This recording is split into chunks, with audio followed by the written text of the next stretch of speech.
할렐루야. 오늘도 예배의 자리에 나오신 우리 성도님들을 환영하고 축복합니다. 또 각자의 자리에서 영상으로 예배의 시간을 지키시는 성도님들도 환영하고 축복합니다. 어느덧 8월도 이제 마지막을 향해 나아가고 있습니다.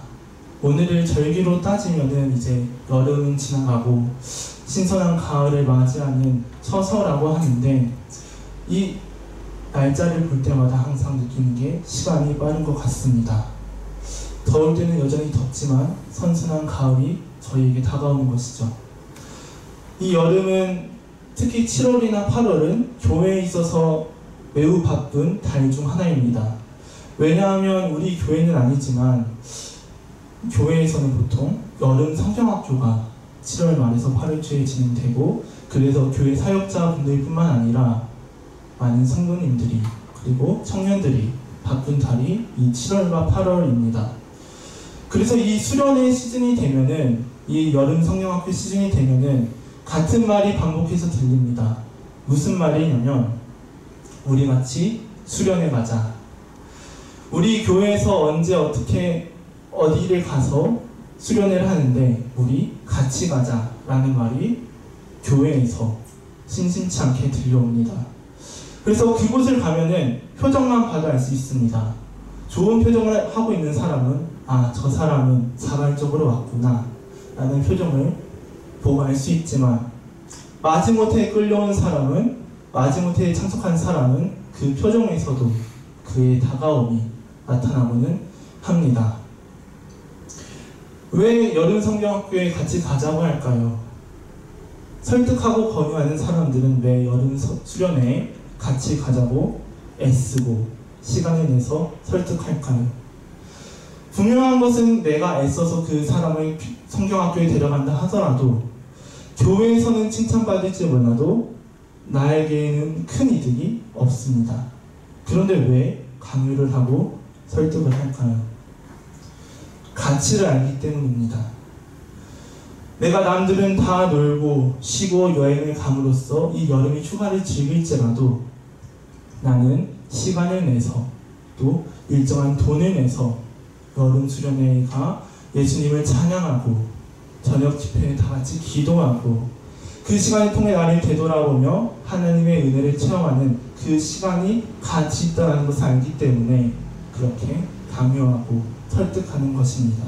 가치를 알아서 그와 같은 행동을 하는 것이죠. 기회는 누구에게나 온다라는 말이 있습니다. 그래서 우리에게는 실력이 필요합니다. 무슨 실력이냐면, 기회가 오면 그 기회를 잡아서 살릴 실력이 필요합니다. 기회가 아무리 오더라도, 그리고 그 기회를 아무리 잡더라도 내가 실력이 없다면 그 기회는 기회가 아니게 될 것입니다.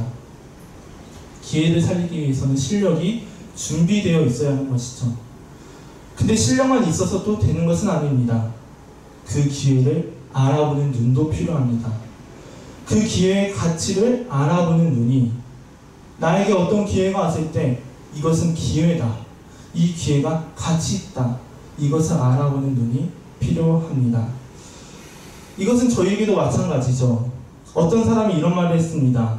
전 세계의 모든 사람이 큰 돈을 벌 수 있는 똑같은 기회를 얻었다.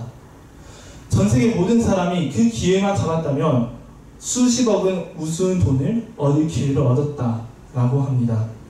성도님들에게는 그런 기회가 있으셨습니까? 분명 나에게는 그런 기회가 없었던 것 같은데, 그런 큰 돈을 벌 수 있는 기회가 있었다라고 합니다. 무슨 기회일까요? 비트코인이죠. 10년 전만 해도 사람들이 몰랐던 그 비트코인을 알았더라면, 그리고 그 가치를 알았더라면 그 기회를 잡았을 것입니다. 그리고 시간이 지나서 어마어마한 돈을 벌었겠지요. 오늘 본문을 보면은 바로 이 가치를 알아보는 눈을 가진 사람이 나옵니다. 바로 오늘 본문에 나오는 가나안 여인이지요. 가치를 알아본 이 가나안 여인이 이렇게 말합니다. 본문 26절, 27절 말씀입니다. 대답하여 가라사대 자녀의 떡을 취하여 개들에게 던짐이 마땅치 아니하니라. 26절 말씀은 예수님께서 이 가나안 여자에게 한 말입니다. 그리고 그 예수님의 대답에 가나안 여인이 이렇게 말합니다. 여자가 가로되 주여 올소이다마는 개들도 새 주인의 상에서 떨어지는 부스러기를 먹나이다 하니,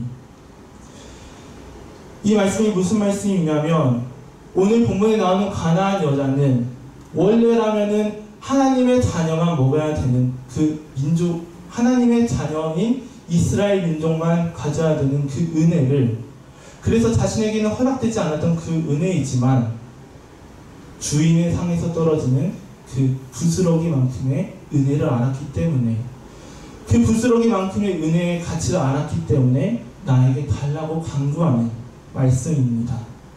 가나안 여인은 그 부스러기만큼의 은혜를 알았던 것이죠.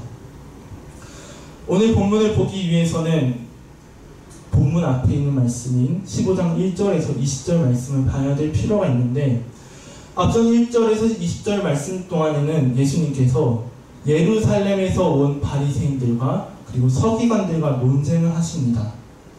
예수님께서 그들과 무엇에 대해서 논쟁을 하셨냐면 장로들의 유전에 대해서 논쟁을 하셨는데, 이 장로들의 유전이란 조상들로부터 입에서 입으로 전해져 오는 전통이나 가르침인데, 예수님께서는 이 장로들의 유전을 성경보다 더 중요하게 여기는 종교 지도자들의 외식과 형식주의를 지적하시면서 그들을 영적으로 소경이다 라고 말씀하셨습니다. 예루살렘으로부터 온 바리새인들이 있지만 또 서기관들이 있지만 정말로 중요한 것이 무엇인지 모르는 그들을 향해서 예수님께서는 영적으로 소경이다 라고 말씀하신 것이죠. 그리고 그 후에 나오는 이 오늘의 본문이 전에 나왔던 바리새인과 서기관들과 비교가 되는데, 그 시작이 이렇게 기록되어 있습니다. 21절 22절 말씀입니다. 예수께서 거기서 나가사 두로와 시돈 지방으로 들어가시니 가나안 여자 하나가 그 지경에서 나와서 소리질러 가로되 주 다윗의 자손이여 나를 불쌍히 여기소서, 내 딸이 흉악히 귀신 들렸나이다 하되. 먼저는 예수님께서 두로와 시돈이라는 지방으로 들어가셨고 거기서 가나안 여자가 나왔습니다. 앞선 바리새인들과 서기관들은 예루살렘에서 왔는데 이 여자는 두로와 시돈이라는 지방에 살고 있었고 가나안 여자였던 것입니다. 그 지역이 비교가 되는 것이죠. 두로와 시돈이 어떤 지역이냐면 먼저는 이방 지역입니다. 당시에는 국제무역과 상업의 중심지 역할을 했지만 성경에서는 우상과 관련해서 많이 나타납니다. 대표적으로 나타나는 게 구약에 나타나는 왕후 이세벨이죠. 그 이세벨의 고향이 바로 이 두로입니다. 이세벨이 두로의 우상을 이스라엘에 들여와서 이스라엘 민족이 바알과 아세라를 섬겼고 그렇게 우상 숭배를 했습니다. 악한 땅이었던 것이죠. 또 예수님께서도 이 두로와 시돈에 대해서 말씀하시는데 이 지역이 얼마나 악하신지를 말씀하십니다. 마태복음 11장 말씀을 한번 봐보겠습니다.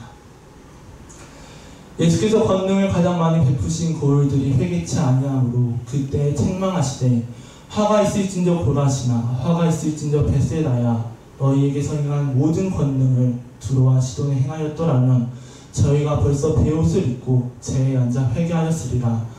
내가 너희에게 이르노니 심판날에 두로와 시돈이 너희보다 견디기 쉬우리라. 가보나와 내가 하늘에까지 높아지겠느냐 음부에까지 낮아지겠느냐. 내게서 행한 모든 권능을 소돔에서 행하였더라면 그 성이 오는 날까지 있었으리라. 내가 너희에게 이르노니 심판날에 소돔 땅이 너보다 견디기 쉬우리라 하시니라. 예수님께서는 기적을 행하셨음에도 불구하고 회개하지 않는 지역을 향해서 책망하시는 구절이 바로 이 마태복음 11장 20절부터 나오는 구절입니다. 근데 예수님께서는 그 회개하지 않는 지역을 책망하시는데 화 있을지어다 고라시나 화 있을지어다 벳세다야 라고 하시면서 고라신과 벳세다를 책망하십니다. 그런데 그 책망하면서 동시에 나타나는 그 대상이 바로 두로와 시돈입니다. 비록 예수님의 말씀에 따르면 그 두로와 시돈이 상대적으로는 그 악함이 덜했지만 고라신과 베세다의 그 악함을 비교하는 대상에 두로와 시돈이 들어가 있는 것이죠. 이것은 저희도 마찬가지 아닙니까? 무엇과 무엇을 비교할 때 서로 간에 게임이 돼야 비교를 하는데, 서로 간에 비교가 돼야 예시를 드는데, 고라신과 베세다의 그 악함이 비교되는 게 두로와 시돈이었던 것이죠. 그러고 나서 또 말씀을 보니까 그 여자가 가나안 여자입니다. 가나안이라는 것은 유대인들에게 있어서는 천대받는 민족이기도 하지만 구원의 관점에 있어서는 이스라엘 민족과 대비되는, 이스라엘 민족이 구원을 받는다면 가나안 민족은 심판을 받는 민족인 것이죠. 그래서 마태는 이 두로와 시돈에 살고 있는 이 가나안 여자를 이 마태복음 15장 1절부터 20절에 나오는 바리새인들과 서기관들과 비교하고 있는 것입니다. 예루살렘에서 온 바리새인들과 서기관들이 예수님을 배척했더라면 이 가나안 여자는 예수님의 은혜를 알아서, 그 부스러기 은혜를 알아서 예수님을 향해 간절함을 가지고 나오는 것이죠. 이 여자가 왜 예수님께 나왔습니까? 22절 말씀입니다. 가나안 여자 하나가 그 지경에서 나와서 소리질러 가로되 주 다윗의 자손이여 나를 불쌍히 여기소서, 내 딸이 흉악히 귀신 들렸나이다 하되. 가나안 여자가 나온 이유가 딸이 귀신 들렸기 때문입니다. 성도님들은 가족 중에 한 명이 귀신 들린 삶이 상상이 되시나요? 근데 가나안 여자가 그랬습니다. 그리고 그냥 귀신 들린 게 아니라 흉악히 귀신 들렸다라고 성경은 말하고 있습니다. 이 흉악히라는 단어를 찾아보니까 나쁜 의미로, 나쁜이라는 의미도 가지고 있고, 육체적으로 병든이라는 의미도 가지고 있는데, 더 나아가서는 유해하다라는 의미도 갖고 있고 위험하다라는 의미도 갖고 있습니다. 즉 이 흉악한 귀신이 들린 이 가나안 여자의 딸이 귀신 들려 나쁜 행위도 하고 육체적으로 질병도 있지만 그뿐만이 아니라 자신과 남을 위험하게 하는 유해한 행동을 하는 귀신이 들렸다라는 것이죠. 그러한 귀신이 들린 딸을 가진 여자가 예수님에게 나오는 것입니다. 예수님에게 그냥 나오는 것이 아니라 소리 지르며 나오는 것입니다. 나를 불쌍히 여겨달라고. 얼마나 간절했겠습니까? 그런데 그 여자에 대한 예수님의 반응이 놀랍습니다. 23절입니다. 예수는 한 말씀도 대답지 아니하시니 제자들이 와서 청하여 말하되 그 여자가 우리 뒤에서 소리를 지르오니 보내소서. 우리가 흔히 상상하는 예수님의 모습이 아닙니다. 우리의 생각은 어떻습니까? 그 여자를 불쌍히 여기시는 예수님. 귀신 들린 딸을 가진 그 여자를 불쌍히 여기시고 안타깝게 여기시는 예수님이 저희의 머릿속에 휙 지나갑니다. 그런데 예수님께서는 분명 그 여자의 말을 들으셨을 텐데 그 반응이 한 말씀도 대답지 아니하셨다고 성경은 말하고 있습니다. 여자가 소리를 지르면서 오는데 예수님이 들어도 들은 채 만취한 것이죠. 저희가 못 참는 게 이거 아닙니까? 들어도 답이 없는 것. 카카오톡을 보냈는데 분명히 그 일이 없어졌는데 답장을 하지 않는 것. 그리고 그것보다도 나쁜 게 있죠. 읽지도 않고 무시하는 것. 일이 안 사라지는 것입니다. 근데 그것을 지금 예수님께서 하시는 것이죠. 그래서 그 모습을 보고 제자들이 예수님에게 말했습니다. 그 여자가 우리 뒤에서 소리를 지르오니 보내소서. 제자들이 예수님에게 빨리 그 여자를 보내달라고 말하는 것입니다. 근데 여기서도 저희가 오해하지 말아야 될 것은 제자들의 그 보내라는 의미가 그 여자를 치유하지 말고 보내라는 것이 아니라 그 여자가 소리를 지르면서 쫓아오니까 빨리 치료하고 보내달라는 말입니다. 제자들 또한 그 여자를 불쌍히 여기는 것이 아니라 그저 시끄러워서 고쳐주고 보내달라고 하는 것이죠. 그래서 그 제자의 말을 들은 예수님께서 이렇게 말씀하십니다. 예수께서 대답하여 가라사대 나는 이스라엘 집에 잃어버린 양 외에는 다른 데로 보내심을 받지 아니하였노라 하신대. 예수님의 거절이죠.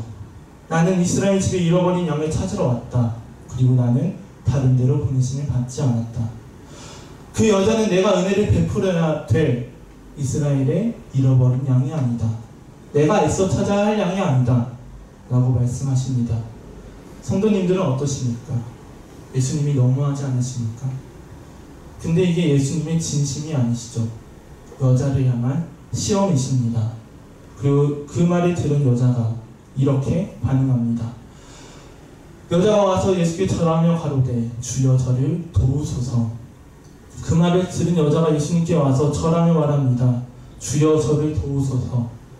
자신의 다급함을, 자신의 간절함을 고백하면서 예수님께 도와달라고 간청하는 것이죠. 그리고 그 여자의 말이 예수님이 다시 한 번 더 이렇게 말씀하십니다. 대답하여 가라사대 자녀의 떡을 취하여 개들에게 던짐이 마땅치 아니하니라.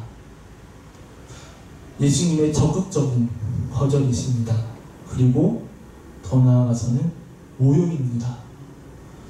예수님의 이 대답은 앞선 대답들과는 다르게 무시하는 것이 아니라, 거절하는 것이 아니라 자녀의 떡을 취해서 개에게 던지는 것이 마땅치 아니하다고 말하면서 가나안 여인을 개에 비유한 것입니다. 가나안 여인이 도움을 받기는커녕 모욕을 받은 것이지요.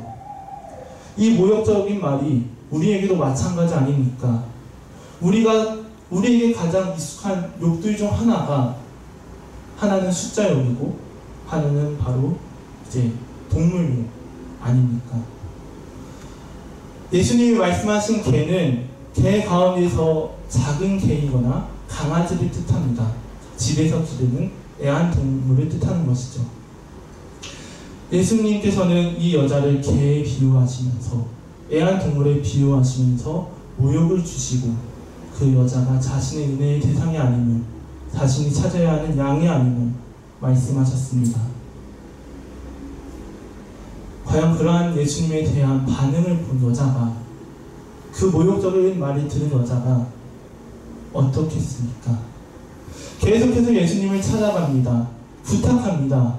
그런데 들은 척 안 취하시고 나의 양이 아니다고 말하시는 것을 넘어서서 개에게는 줄 것이 없다라고 말씀하십니다.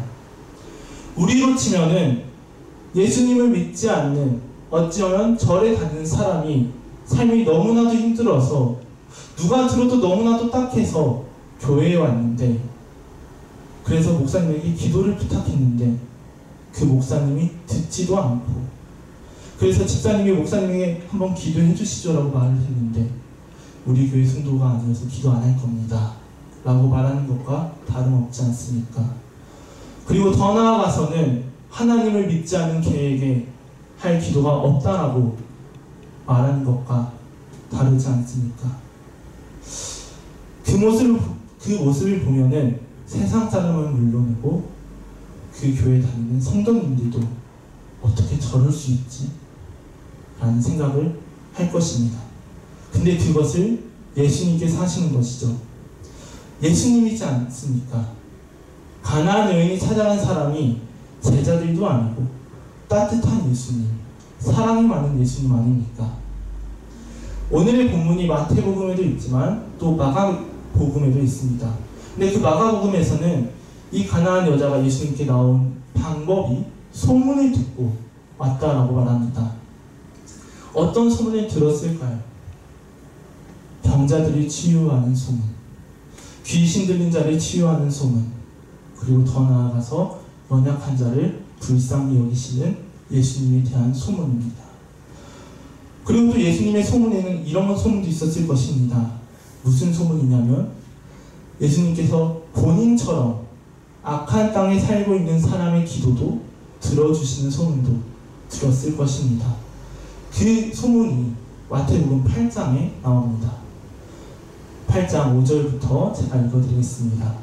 예수께서 가버나움에 들어가시니 한 백부장이 나와 간구하여 가로되 주여 내 하인이 중풍병으로 집에 누워 몹시 괴로워하나이다. 먼저는 예수님께서 가버나움으로 들어가셨는데 한 백부장이 나왔습니다. 이 가버나움은 앞서 봤던 고라신과 벳세다와 함께 예수님께 책망받던 지역입니다. 예수님께서는 두로와 시돈을 비교해서 고라와 벳세다를 책망하셨고, 그 다음에 소돔에 비유해서 한 지역을 책망하셨는데 그 지역이 바로 이 가버나움입니다. 근데 그곳에서 나온 백부장의 간구에 예수님이 어떻게 대답하시니까 7절에서 가라사대 내가 가서 고쳐주리라. 예수님께서 직접 가서 고쳐주시겠다라고 하는 겁니다. 드로아 시돈에 있는 그 가나안 여인에게는 매몰차고 차갑게 대했지만 그보다는 앞선 마태복음 8장에서는 내가 직접 고쳐주겠다라고 하신 것이죠. 물론 예수님의 이 말에 백부장은 오지 않으시고 이곳에서의 말씀으로도 충분합니다 라고 대답했고 예수님은 그 대답에 따라서 내 믿음대로 될 것이다 라고 말씀하셨습니다. 근데 어쨌든 가버나움에 있는 그 백부장에게는 직접 가면서까지 고쳐주겠다고 사랑을 베푸셨던 것이죠. 이 소식을 가나안 여자가 들었을 것입니다. 왜냐하면 자신과 상황이 비슷하니까. 그 자신과 그 케이스가 유사하니까. 그런데 그러한 예수님이 백부장에게는 직접 고쳐주겠다고 했는데 걔에게는 줄 것이 없다라고 하는 것이죠. 예수님이 마태복음 11장에서는 이런 말씀도 하셨습니다. 수고하고 무거운 짐진 자들아 다 내게로 오라. 내가 너희를 쉬게 하리라. 가나안 여자만큼 수고하고 무거운 짐을 진 사람들이 얼마나 많을까요? 수고하고 무거운 짐을 진 자들을 다 내게로 오라고 해서 왔는데 기대와 소망을 품고 왔는데 예수님께서는 그 짐을 들고 온 여자를 모욕하시는 것이죠. 신앙생활을 하다 보면은 예수님을 향한 우리의 기대가 깨지는 순간이 있습니다. 우리의 기대가 하나님의 뜻과 방향과 맞다면 하나님은 때때로 응답하시기도 하지만 우리의 기대가 예수님의 뜻과 방향과 다르다면 때때로 그 기대는 깨지기도 합니다. 그래서 가나안 여자에 대한 예수님의 반응을 보면 예수님께서 그 여자에게 이렇게 물어보시는 것 같아요. 너 내가 이렇게 해도 안 돌아가니? 너 내가 이렇게 너를 모욕해도 나에게 다가오니? 라고 말씀하시는 것 같습니다. 그런데 그 가나안 여자는 예수님을 향한 자신의 기대가 깨지더라도 자신을 모욕하시더라도 그 예수님의 말에 놀라운 대답을 합니다. 그게 27절입니다. 여자가 가로되 주여 올소이다 하는 개들도 제 주인의 상에서 떨어지는 부스러기를 먹나이다 하니 이에 예수께서 대답하여 가라사대 내 여자야 내 믿음이 크도다 내 소원대로 되리라 하시니 그 시로부터 그의 딸이 나으니라. 가나안 여자가 대답하는 것이죠. 주님이 옳습니다. 그런데 개들도 주인의 상에서 떨어지는 부스러기를 먹습니다. 은혜의 대상은 이스라엘 민족이 있지만 마치 상에서 떨어지는 그 부스러기 같은 은혜를 저에게 주십시오. 저는 그것으로 충분합니다. 가나안 여자는 그 가치를 알았던 것입니다. 상에서 떨어지는 그 부스러기 같은 그 은혜의 가치를 알아서 이와 같은 말을 한 것입니다. 어떻게 이런 고백을 할 수 있을까요? 어떻게 예수님의 무시에도 예수님의 그 계속되는 시험에도 계속해서 예수님께 나와 고백하고 간청할 수 있을까요? 어쩌면 매우 간절했을지도 모릅니다. 왜냐하면 자신의 딸이 귀신 들렸기 때문에. 어쩌면 예수님에 대한 기대가 너무나도 컸을지도 모릅니다. 왜냐하면 예수님에 대해서 많은 사람들이 많은 말을 했기 때문에. 하지만 단순히 간절했다라는 것으로는 기대가 많았다라는 것으로는 충분하지 않습니다. 그러면 어떻게 가능했을까요? 정말로 예수님이 메시아이심을 알았기 때문에, 정말로 예수님이 참된 구주시며 메시아인 것을 알아서 예수님의 그런 말에도 불구하고 계속해서 예수님께 나아갈 수 있었고, 예수님이 정말로 그리스도시라는 것을 알아서 그 부스러기와 같은 은혜를 계속해서 구할 수 있었던 것입니다. 그 여자의 믿음이, 예수님을 향한 그 여자의 고백이 22절에 나옵니다. 가나안 여자 하나가 그 지경에서 나와서 소리질러 가로되 주 다윗의 자손이여 나를 불쌍히 여기소서. 가나안 여자가 예수님을 이렇게 부르죠. 주 다윗의 자손이여. 나를 불쌍히 여기소서. 가나안 여자는 먼저 예수님을 주라고 불렀습니다. 이 주라는 것은 나는 종이고 그 말을 듣는 예수님은 나의 주인이 된다는 고백이죠. 그리고 더 나아가서는 예수님을 신적인 존재로 인정한다라는 고백입니다. 그리고 이어서 다시 다윗의 자손이라고 말하는데, 이 다윗의 자손이라는 고백은 예수님이야말로 구약 성경에서 예언된 메시아심을 인정하는, 메시아임을 상징하는 호칭입니다. 가나안 여인은 예수님이 정말로 메시아 되심을 알아서 계속해서 주님에게 나와왔고, 그 메시아의 은혜를 조금이라도 구하고자 하는 마음을 가졌던 것이죠. 그래서 예수님이 그 가나안 여인의 믿음을 보시고 내 믿음이 크다라고 칭찬하신 것입니다. 가나안 여인은 예수님이 참된 주이자 메시아이심을 알았습니다. 그리고 그래서 그런 주님의 도움이 아니면 안 된다는 것을 알았습니다. 나의 주인이 되시는 예수님의 은혜가 아니면, 나의 주인이 되시는 예수님의 은혜가 없으면 안 된다라는 것을 알았기 때문에 그런 말을 한 것입니다.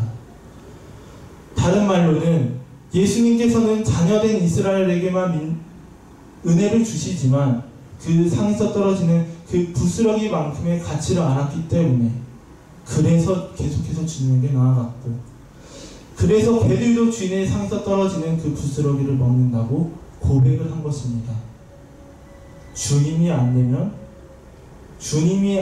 안 되는 그 마음, 주님의 은혜 아니면 살아갈 수 없다라는 그 마음이 가나안 여자에게 있었던 것입니다. 아멘.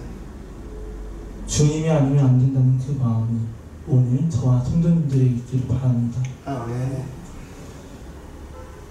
주님이 아니면 안 된다는 그 마음과 반대되는 마음도 있습니다. 그 마음은 무엇일까요? 주님 아니어도 괜찮을 것 같은 마음입니다. 내가 세상을 살다 보니 주님 없이도 사라지더라 하는 마음이죠. 나를 의지하고 나의 실력을 의지하고 나의 노력을 의지해서 주님과 멀어지는 삶, 나만 보고 내가 기준이 되어서 살아가는 마음이 그 마음입니다. 그런데 그런 삶은 진짜로 중요한 것이 무엇인지 모르고 살아가는 삶입니다. 내가 교만해서, 내가 영적으로 소경이어서 주님을 따라가고 주님의 은혜를 사모하는 것이 아니라, 그래서 더 나아가서는 그 삶의 가치를 모르는 것이죠. 시편 1편 1절과 2절 말씀 한번 봐보겠습니다. 복 있는 사람은 악인의 길을 쫓지 아니하며 죄인의 길에 서지 아니하며 오만한 자의 자리에 앉지 아니하고 오직 여호와의 율법을 즐거워하여 그 율법을 주야로 묵상하는 자로다. 예수님을 믿지 않는 사람은 이 시편 말씀의 의미를 모를 것입니다. 물론 그들이 한번 읽고 나서 좋은 글이다, 복 있는 사람을 악인의 길을 쫓지 아니하며 좋은 글이다 라고 감탄을 할 수 있겠지만, 왜 그게 복 있는 사람인지 그것은 알지 못할 것입니다. 왜냐하면 그들에게 복이라는 것은 내가 잘 되는 것이고, 내가 높아지는 것이고, 내가 드러나는 것이고, 나의 마음의 욕심을 쫓아가는 것이기 때문이죠. 그리고 그러한 삶이 바로 주님이 없어도 괜찮은 것 같은 삶입니다. 하지만 우리는 그들과 다르잖아요. 하지만 우리는 악인의 꾀를 쫓는 것이 아닌 하나님의 말씀을 쫓아가려고 하며, 죄인들의 길에 서 있으려고 하는 것이 아닌 길이요 진리요 생명 대신 예수님 안에 있으려 하지 않습니까? 왜냐하면 먼저는 예수님께서 우리를 구원하셨다는 것을 알기 때문에, 죽을 수밖에 없는 우리를 예수님께서 구원하셨다는 것을 우리가 믿기 때문에 그러한 삶이 같이 있다는 것을 알지 않습니까?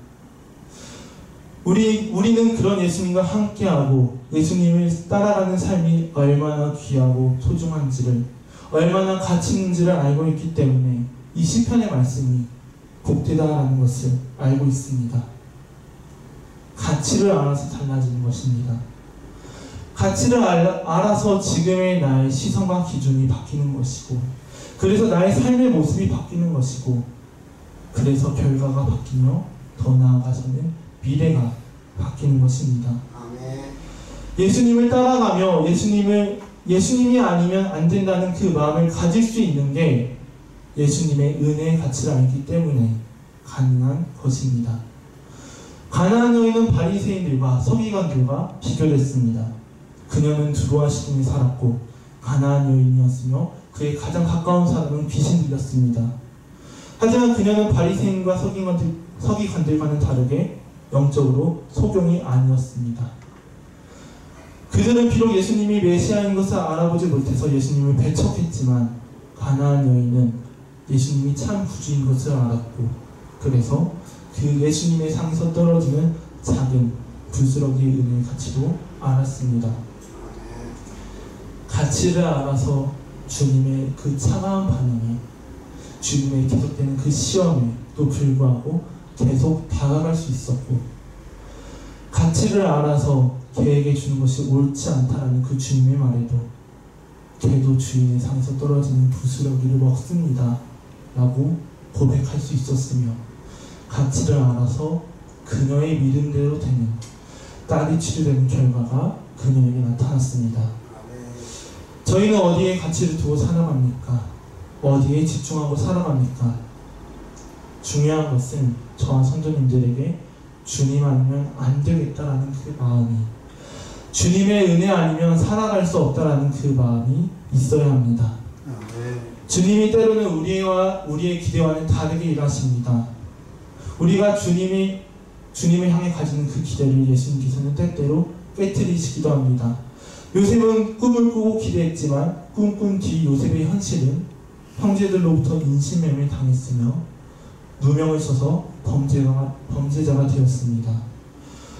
다윗도 사무엘로부터 기름 부음을 받고 골리앗을 쓰러뜨리며 하나님을 향해 과연 하나님이 나에게 어떻게 역사하실까 기대를 했겠지만 그 뒤로 그의 삶은 장인으로부터 쫓기는, 목숨이 위협받는, 도망치는 삶이었습니다. 하지만 그들은 그러한 가운데서도 주님을 놓지 않았고 주님을 바라보며 주님의 은혜를 바라보며 살아갔습니다. 저와 성도님들이 주님의 은혜와 그 가치를 알고 주님이 아니라면 안 된다는 그 마음을 가져서 세상을 살아가면서도 주님을 붙잡기 위해 애쓰는 삶 살아가시길, 그래서 예수님에게 내 믿음이 크도다라고 칭찬받는 삶 살아가시길 간절히 바라고 축복합니다. 오직 예수뿐이네 찬양하겠습니다.